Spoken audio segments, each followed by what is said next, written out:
7 fevral dənizdəyəm yenə və ənənəyə sadiq qalaraq yenə dondurma ilə gəlmişəm.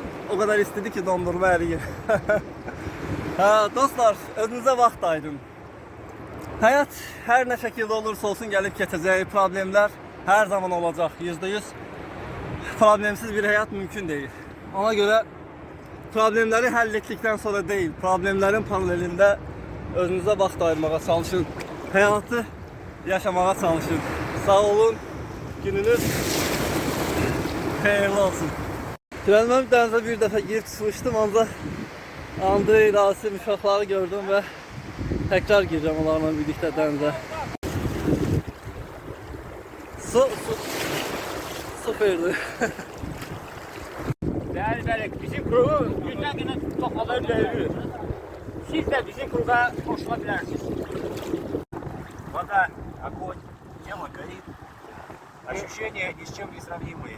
Приезжаете, купаетесь. Вот, это супер. Bugün bir dəfə tək girdim, ikinci dəfə də uşaqlarla girdim. Grupla girməyində ayrı bir ləzzəti var. Görüşər yazdığınızda mülayət olun.